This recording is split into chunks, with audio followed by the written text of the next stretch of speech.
I'm Janet Porter, and a lot of people are wondering why I submitted a brief to the Ohio Supreme Court. It's because somebody needed to make the case for the baby.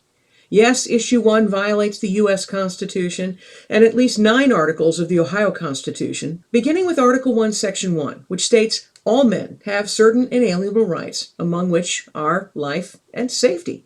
Issue 1 violates the 14th Amendment to the U.S. Constitution, which states, "Nor shall any state deprive any person of life without due process of law, nor deny any person within its jurisdiction the equal protection of the laws." So all of this is dependent on the fact that the being in the womb is, in fact, a human being.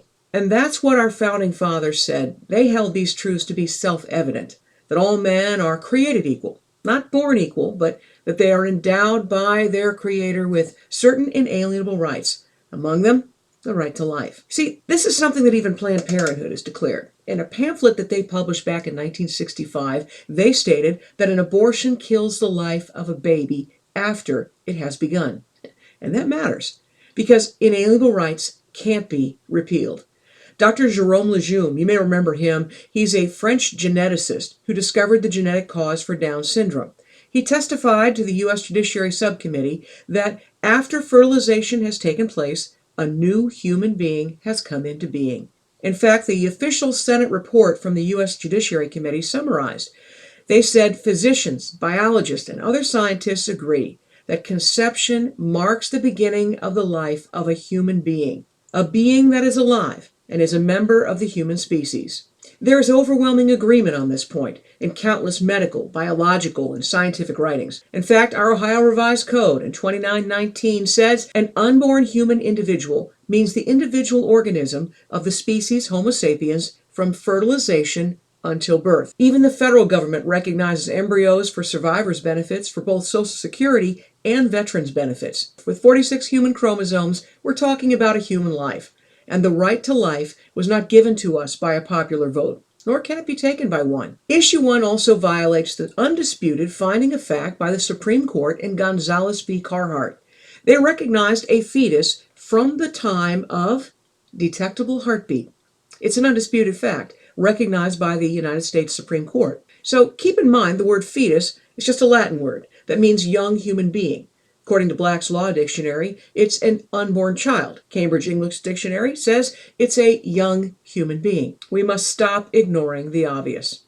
Issue 1 also violates Article 1, Section 10 of the Ohio Constitution, which states, "No person shall be held to answer for a capital offense or otherwise infamous crime unless allowed to appear and defend in person and with counsel and procure the attendance of witnesses on his behalf and a speedy public trial by an impartial jury." This violation happens when we allow an innocent child to be killed for the infamous crime of their father. Rebecca Kiesling was conceived in rape. She testified before the Ohio legislature, "We punish rapists, not babies.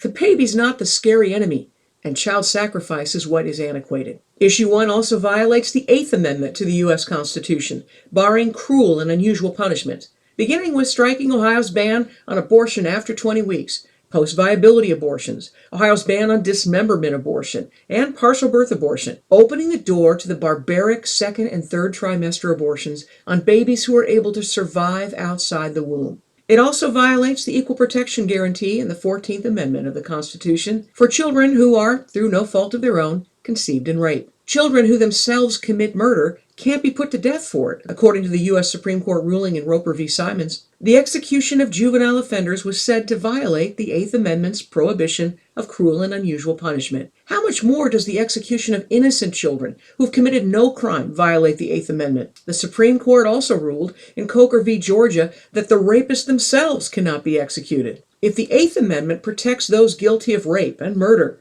how much more should it apply to human beings who have committed no crime? I also made the case in the brief that when children are protected, their mothers are protected as well. The University of Minnesota found that a teenage girl who has had an abortion in the last 6 months is 10 times more likely to attempt suicide comparable to a teenage girl who has not had an abortion. Abortion leads to the loss of women's lives as well as the lives of their children. We brought up the testimony from eyewitness Brenda Schaefer, the nurse who participated in a partial birth abortion here in Ohio, and Melissa Oden, who herself survived a saline abortion attempt on her life. Also, the executive director of the National Coalition of Abortion Providers, Ron Fitzsimmons, admitted that as many as 5,000 partial birth abortions were done each year, primarily on healthy mothers and healthy babies. He admitted that he lied through his teeth when he suggested that partial birth abortions were rare. According to Planned Parenthood, the later the abortion, the more money there is to be made. The average rates for second trimester abortion were advertised between $1,500 and $2,000 each, whereas abortions in the third trimester can range over $25,000. Even the author of Roe v. Wade, Justice Harry Blackmun himself, said, "If this suggestion of personhood is established, the appellate's case, of course, collapses, for the fetus's right to life would then be guaranteed specifically by the 14th Amendment. We have reached that point. Roe has collapsed. It's time to recognize the truth that our founders found to be self-evident, that all men are created equal, and the inalienable right to life applies to every member of the human family, including all those with 46 human chromosomes and a detectable human heartbeat, an undisputed indicator of a living human being recognized unanimously by the United States Supreme Court." That's the message that I sent to the Ohio Supreme Court, but you can send your own message. It simply has the picture of the partial birth abortion with the message, "Don't bring back this." Also on the card is, "God-given rights can't be repealed."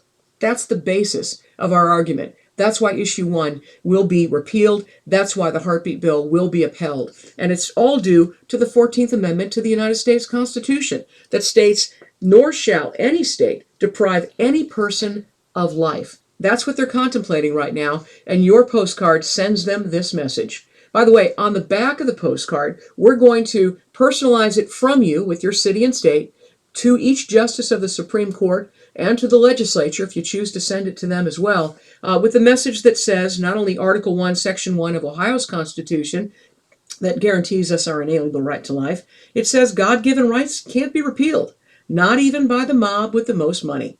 Issue 1 is unconstitutional because the right to life is inalienable. It violates the U.S. and Ohio constitutions, over 30 Ohio laws, the Dobbs decision, science, technology, and God. So if you go to lifepostcard.com or my website, faith2action.org, or the shortcut, f2a.org, you can click a button and we'll do the work for you.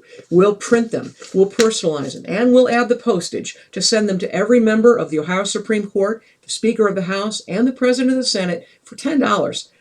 If you can do that all yourself, I say do it. But if you'd like us to do it for you, we can do it not only for those 9 members, but we can actually fill it out and mail to every Republican and Democrat in the Ohio House and the Ohio Senate, along with the governor and the attorney general, when you click the button to send 140 postcards at once. That's the button I clicked because that's the message I want to send. As strong and as far-reaching as we can send. We're going to do the heavy lifting for you. You just click the button and we'll print it. We'll personalize it and we'll add the postage so you don't have to. To send the message that God-given rights can't be repealed. It's the best Christmas gift you can give to a stadium full of children whose lives are on the line each year. Send the message the Supreme Court and the legislature most need to hear in a tangible way they cannot ignore. And may God bless you as you put your faith to action.